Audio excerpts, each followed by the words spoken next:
अंग्रेज़ चले गए हैं मगर निशानियाँ छोड़ गए हैं इस मुल्क में, और जो निशानियाँ हैं इस मुल्क में उनकी भी शक्ल सूरत, अंग्रेज़ों को हम शक्ल सूरत से पहचान लेते थे कि ये हमारे दुश्मन हैं।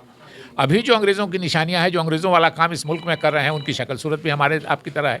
तो हम उनको भारत छोड़ने के लिए नहीं कर रहे हैं, लेकिन वो समाज को तोड़ रहे हैं। मोदी जी कह रहे थे कि कांग्रेस मुक्त, यानी बगैर कांग्रेस का मुल्क। अब तो बीजेपी में ही सारे कांग्रेस के लोग जा रहे हैं। तो ये कैसे उन्होंने मुल्क के लोगों को बेवकूफ़ बनाया है, ये मुल्क के लोगों को खुद समझ में आ रहा है। 19 विधायक थे कांग्रेस के, जिसमें 2 चले गए हैं। जाहिर है कि इंसान हैं, कमज़ोर माहौल होता है, पैसा की बात होती है, ओहदे की बात होती है, तो अच्छे अच्छे लोगों का ईमान डगमगा। अफसोस की बात यह है कि एडमिनिस्ट्रेशन भी न्यूट्रल नहीं रह गया है।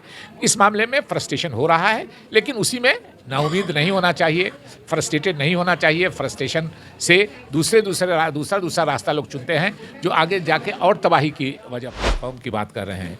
उनको भी थोड़ा जज्बाती बातों से बचना चाहिए, एहतियात ज़रूरी है।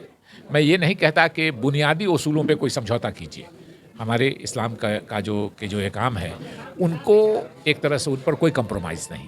पूर्व केंद्रीय मंत्री डॉक्टर शकील साहब का आगमन हुआ है बरदाहा में, और शकील साहब से हम बात करेंगे। जो आज हालात हैं, जो आप स्पीच में भी कह रहे थे, जो आज हालात हैं कौम की देश भर में, चाहे हल्द्वानी का मामला हो या बिहार के दरभंगा का मामला हो, मुड़िया का मामला हो, पहले तो बदतमीज़ी की जाती है, जुल्म किया जाता है, उसके बाद गवर्नमेंट की तरफ से घरों को बुलडोज़ किया जाता है, ज़बरदस्ती उसके ऊपर कार्रवाई की जाती है, बेघर किया जा रहा है, उसके ऊपर क्या कहेंगे आप? नहीं, देखिए, ये तशवीशनाक बात है, और ये यकीनी जो समाज के लोग हैं उनको चाहिए, जो एडमिनिस्ट्रेशन के लोग हैं, लेकिन बदकिस्मती से हमारे मुल्क में पिछले कुछ दिनों से ऐसे लोगों की हुकूमत हो गई है जो चाहते हैं कि आपस में हुकूमत का काम क्या है, हुकूमत का काम क्या है कि वो अमन व अमान कायम करने की कोशिश करे।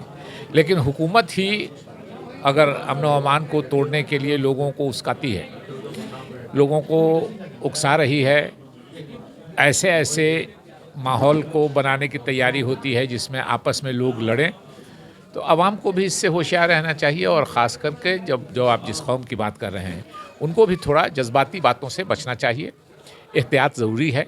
मैं ये नहीं कहता कि बुनियादी उसूलों पे कोई समझौता कीजिए। हमारे इस्लाम का जो एक काम है, उनको एक तरह से उन पर कोई कंप्रोमाइज़ नहीं। लेकिन उसके बाद जो दुनियावी मामले हैं, हमारे ख़िलाफ़ बदगुमानी फैलाने की कोशिश होती है, तो हमारी ज़िम्मेदारी है, हमारे कौम के जो पढ़े लिखे लोग हैं, कोई ज़रूरी नहीं है कि वो सियासत में रहें और सियासत वाले ही बात करें। हम लोग जो रोज़ गाँव में, समाज में रहने वाले लोग हैं, हर महल्ले में कुछ ज़िम्मेदार लोग होते हैं जो अपने महल्ले के लोगों का जो दिमाग है, अगर वो प्रगंदा हो रहा है तो उसको साफ़ करने की कोशिश करें। आजकल अफसोस की बात यह है कि एडमिनिस्ट्रेशन भी न्यूट्रल नहीं रह गया है।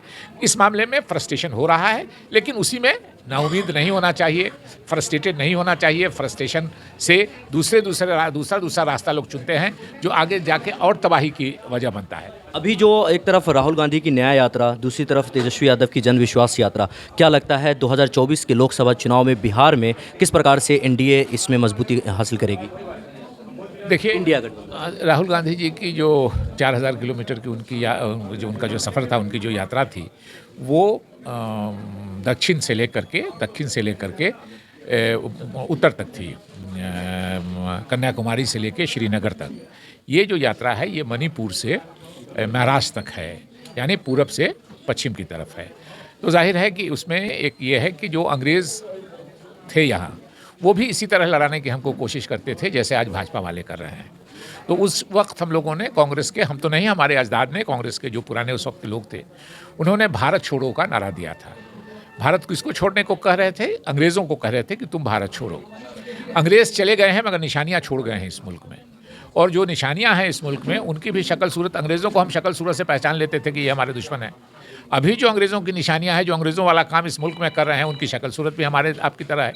तो हम उनको भारत छोड़ने के लिए नहीं कर रहे हैं, लेकिन वो समाज को तोड़ रहे हैं, और उसी के ख़िलाफ़ जोड़ने के लिए ज़िम्मेदारी यह है कि ज़ात से, मज़हब के एतबार से जो बांटने की कोशिश हो रही है, उसको जोड़ने के लिए राहुल गांधी जी ने वो यात्रा निकाली है। और तेजस्वी जी अपना, चूँकि नीतीश जी अभी साथ थे हम लोगों के, वो छोड़ के फिर चले गए हैं इसमें। अब फिर कब उनका हृदय परिवर्तन होता है, ये कोई नहीं जानता है। तो तेजस्वी जी अपने सियासी पार्टी के लिए, लेकिन सेकुलरिज्म की बात ये भी करते हैं। सर, बिहार कांग्रेस के विधायक कल भी गए हैं 2, क्या कहेंगे सर उस पर? ऐसे विधायकों के लिए क्या कहेंगे? नहीं, 19 विधायक थे कांग्रेस के, जिसमें 2 चले गए हैं। जाहिर है कि इंसान हैं, कमज़ोर माहौल होता है, पैसा की बात होती है, ओहदे की बात होती है, तो अच्छे अच्छे लोगों का ईमान डगमगा जाता है। इसलिए कोई इस पार्टी चले, वैसे बीजेपी के लोग भी आ जा रहे हैं, लेकिन हम लोग आने में एक बात का ख्याल रखते हैं कि इन पर कोई क्रिमिनल केस नहीं हो, इन पर कोई कम्युनल दंगा फैलाने का इल्ज़ाम नहीं हो। लेकिन हमारे यहाँ से जो जाते हैं, कोई हो उसको लालच देके अभी एक नया शुरू किया है बीजेपी कहती थी, मोदी जी कह रहे थे कि कांग्रेस मुक्त, यानी बगैर कांग्रेस का मुल्क। अब तो बीजेपी में ही सारे कांग्रेस के लोग जा रहे हैं, तो ये कैसे उन्होंने मुल्क के लोगों को बेवकूफ़ बनाया है, ये मुल्क के लोगों को खुद समझ में आ रहा होगा। आप डॉक्टर शकील अहमद साहब, जिनका बरदाह में आज आगमन हुआ है, और जनाब सुल्तान शमसी साहब के आवास पर आगमन हुआ है और लोगों से तफसील मुलाकात हुई है, बात हुई है। फिलहाल के लिए बस इतना ही। तमाम अपडेटेड खबरों के लिए देखते रहें बदलता हिंदुस्तान।